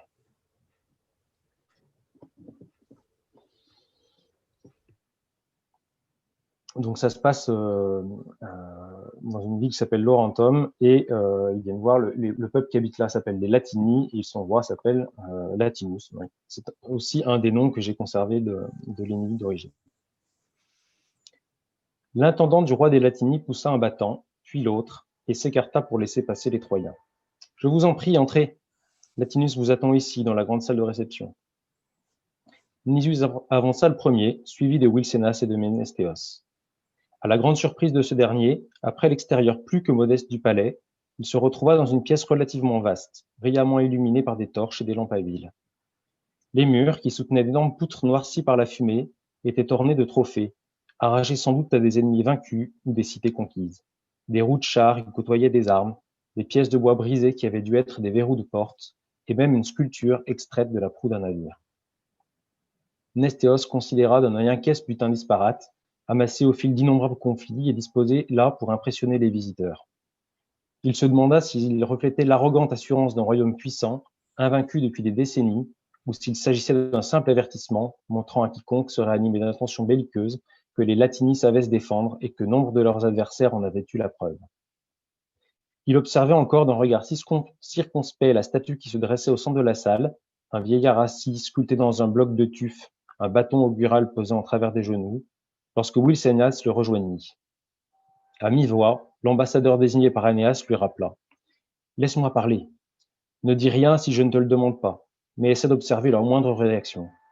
Cela pourrait nous être d'une aide précieuse. » Nestéos acquiesça et emboîta le pas au doyen des Troyens qui se dirigeait déjà vers le fond de la salle. Accompagnés par leurs 10 soldats, ils s'arrêtèrent devant une estrade basse, laquelle occupait tout l'espace en largeur et sur laquelle Drances et Arcétius étaient montés pour y rejoindre le roi et son entourage proche. Le long de la paroi, presque plongés dans l'ombre, quelques gardes se tenaient immobiles, suffisamment peu pour ne pas écraser les visiteurs par leur nombre, mais largement assez pour assurer la sécurité de leur souverain. Totalement ignorant des manières et de l'étiquette en vigueur dans cette cour étrangère, Nestéos se borna à imiter Wilsénas lorsque celui-ci s'inclina, sans toutefois s'agenouiller. Ce fut Drances qui les introduisit, les désignant d'un revers de main à son roi. « Voici les visiteurs qu'Arcétius nous a annoncés. Le chef de leur délégation se nomme Wilsénas. » Latinus hocha profondément la tête, et pour la première fois, Nestéos le dévisagea. Assis sur un trône de bois noir, ancien, sculpté de motifs végétaux mais sans grande fioriture, le souverain était reconnaissable à sa toge à raies de couleur, à ses nombreux bijoux et aux minces bandeaux d'or qui lui ceignaient le front. Il se tenait légèrement courbé et faisait vraisemblablement plus que son âge réel. Ses cheveux délicatement ondulés qui descendaient jusqu'à sa nuque tiraient nettement sur le blanc, et les rides qui marquaient son visage semblaient retracer une vie de soucis. Ses yeux gris, bien que vifs et attentifs, paraissaient voilés d'une ombre de lassitude. Sa voix était ferme néanmoins, et son accent sans défaut lorsqu'il s'adressa à Wilsénas, englobant d'un geste le reste de l'ambassade.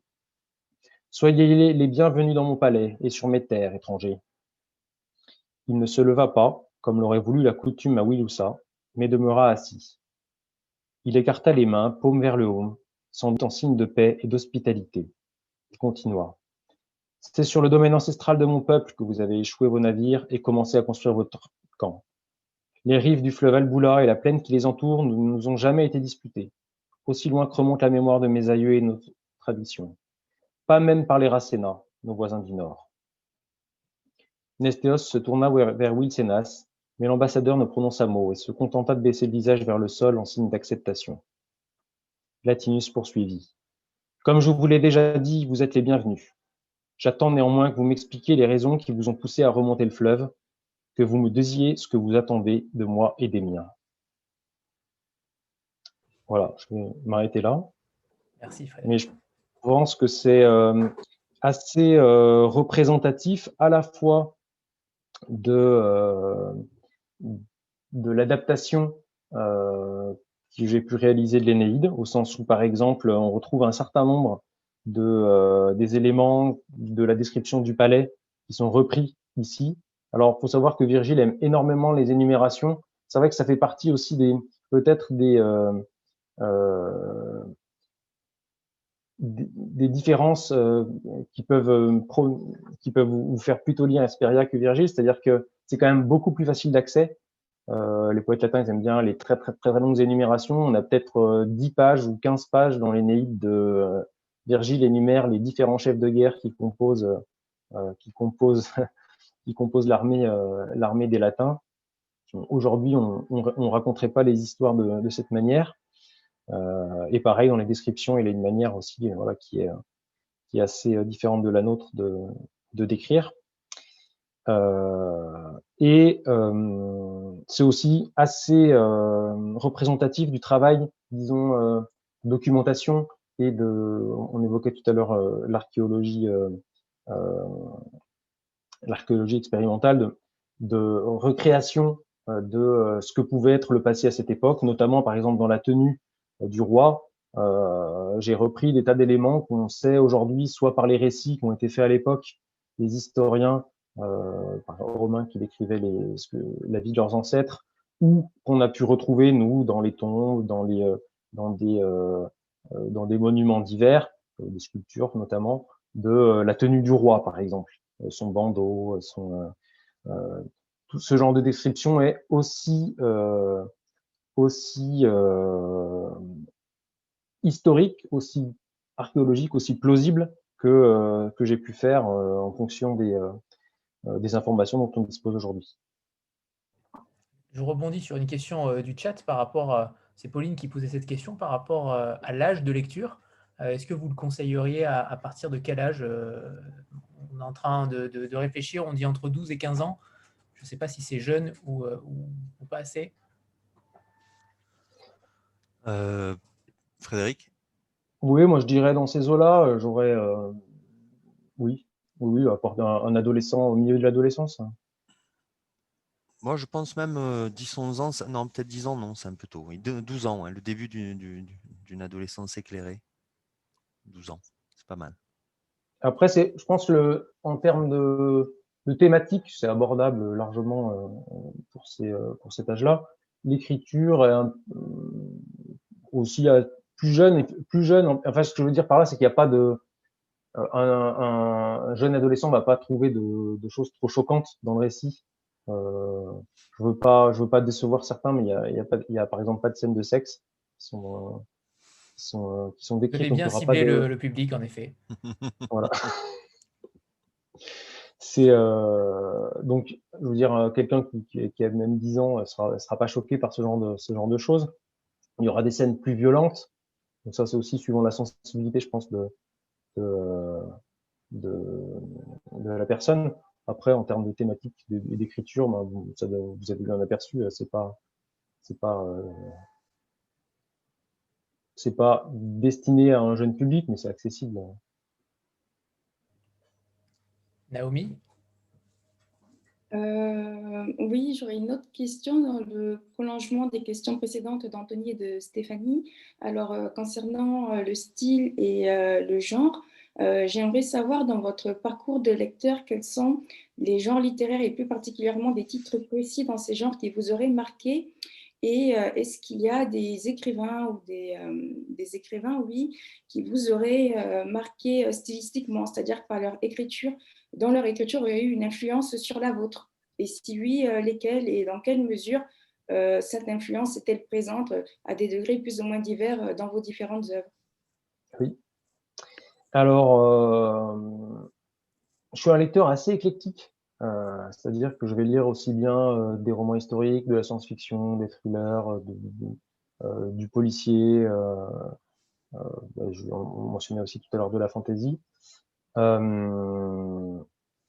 Il y a alors vous pouvez me rappeler donc la question c'est est-ce qu'il y a des auteurs qui m'auraient marqué dans la manière d'écrire? Oui. Et la Et première ensuite, partie de la question? des œuvres littéraires. Des œuvres littéraires qui moi me parlent particulièrement ou qui ont une influence. Ok. Les deux.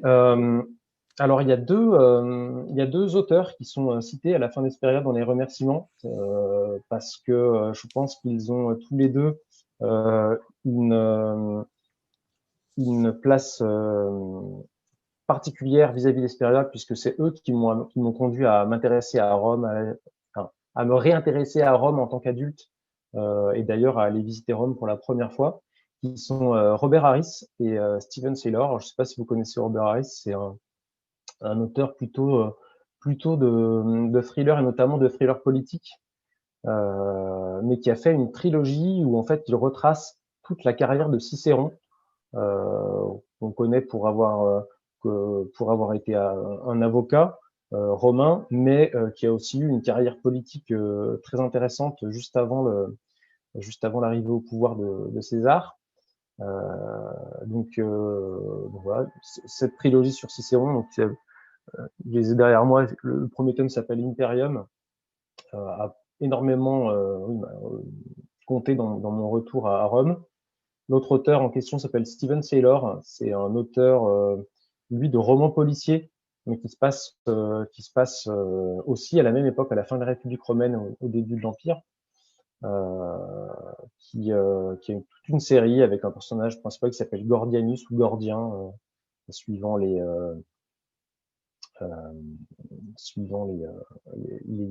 tomes n'ont pas été traduits par la même personne, donc ils ont un petit peu changé le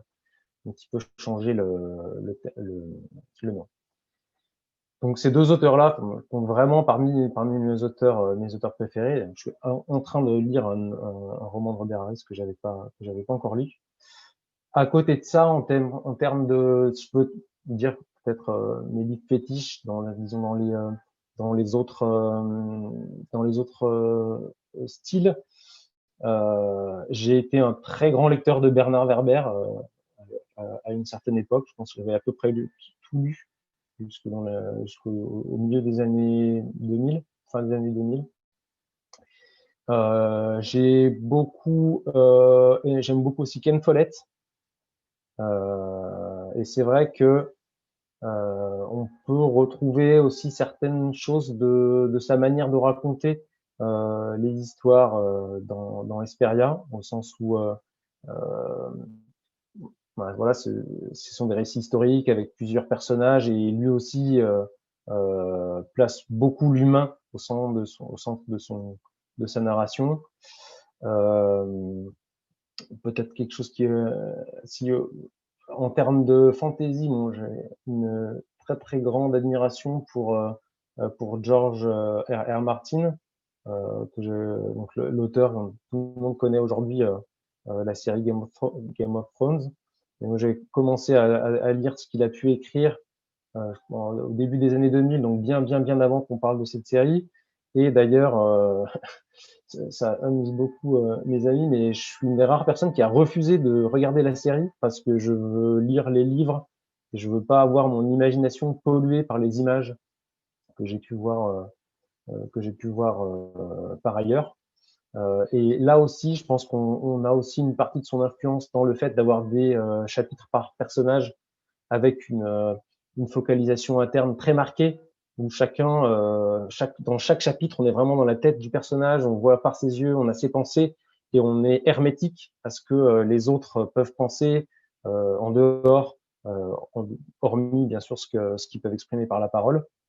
Donc ça, ça a été vraiment, oui, je pense que ça a été une influence forte dans cette manière de raconter. Après, qu'est-ce que je peux citer dans mes lectures récentes, par exemple, peut-être un roman qui m'a beaucoup marqué, que j'ai lu cet été, qui s'appelle, alors, je sais pas si vous connaissez, qui s'appelle Sémiosis. Du coup, là, c'est plus sur la partie science-fiction de Sue Burke, qui raconte la colonisation d'une planète par des humains, et en fait, il y a une particularité où le haut de la chaîne évolutive dans cette planète est occupé par les plantes. Donc en fait, les plantes façonnent l'écosystème de la planète et façonnent les relations des animaux entre eux, et façonnent aussi les relations des humains entre eux à l'intérieur de la colonie. Je trouve ça vraiment intéressant. Donc la dualité science-histoire continue même dans vos lectures. Voilà, c'est ça, exactement. J'avais une question pour tous les deux. En réalité, c'est votre rapport au manuscrit. Est-ce que véritablement il y a eu discussion? Est-ce qu'il y a eu, évidemment, discussion, il y a eu, hein, bien sûr, mais est-ce qu'il y a eu des coupes grandes, ou au contraire, la coupe s'est effectuée simplement entre les deux tomes?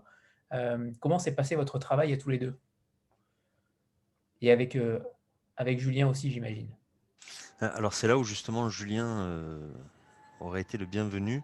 C'est parce que personnellement, je n'interviens pas sur le texte.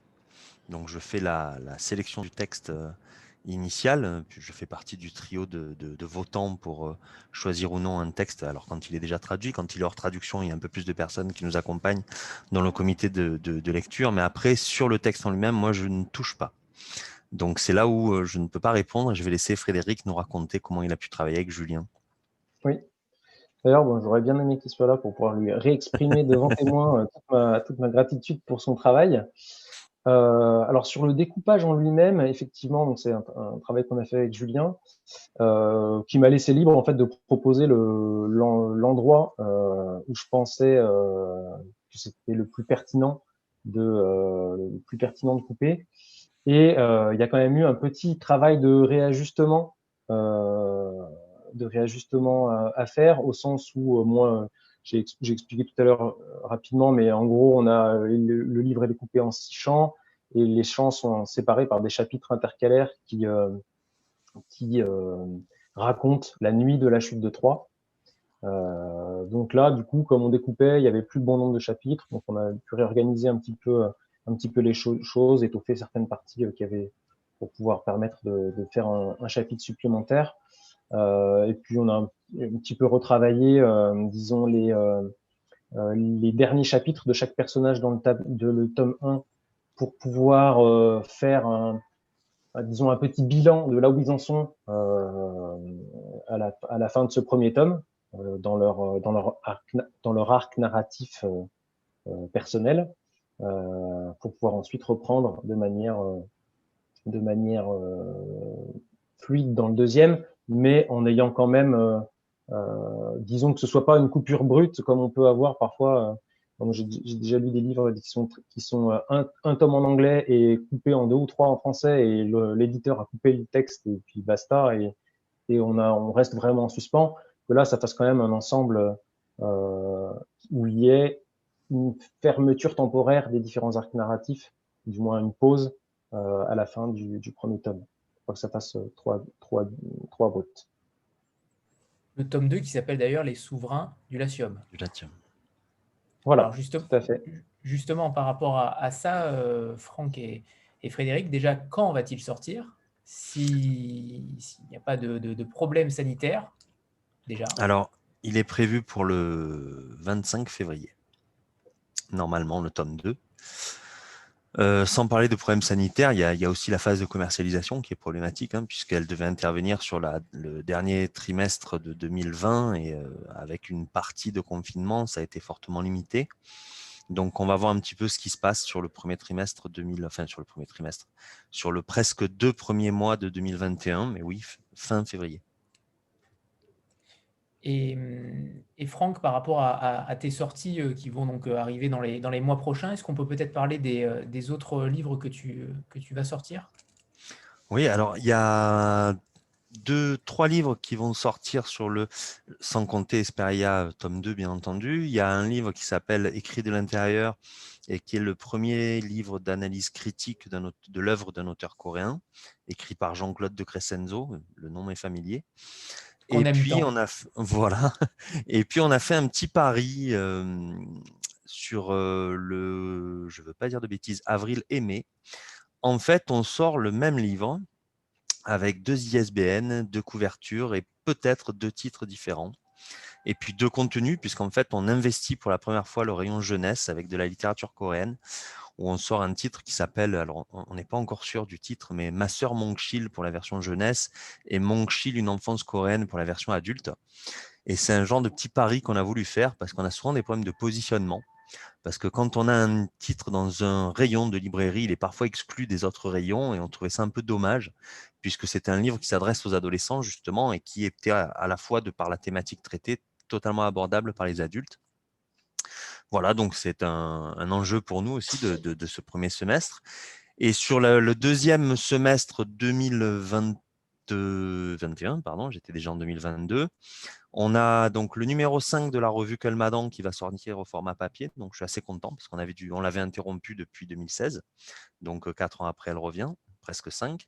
Et on a un titre dans le titre anglais Animal Like Us, qui est en fait le qui sera le 4e livre de la collection 710 et qui va traiter de la relation entre l'homme et l'animal. Donc un texte écolo, défense des animaux, plutôt philosophique pour le coup, un essai. Et puis on a le 8e livre de Lee Sung-gu, qui est un des auteurs coréens les plus connus, qui va arriver aussi au 2e semestre. Et on va refaire de la commercialisation, justement pour rattraper un petit peu les mois où ça s'est mal passé à cause du confinement, sur 2 œuvres, notamment Marx et sa baguette, dont je crois que j'avais rapidement parlé, notre essai japonais de notre fameux boulanger amateur de bon saké, de produits naturels et d'aspects de vision traditionnelle du savoir-faire. Voilà. Merci Franck. Et je rappelle à tout le monde qu'on avait fait déjà une première rencontre avec la famille de Crescenzo, et Tout à fait.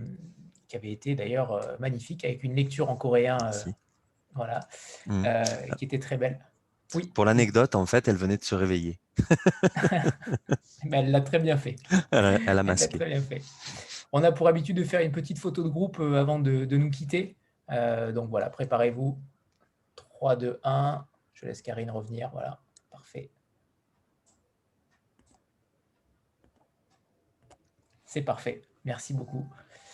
Il est temps de nous quitter. Merci infiniment, Frédéric et Franck, de nous avoir consacré ce temps. C'était encore une fois une belle rencontre.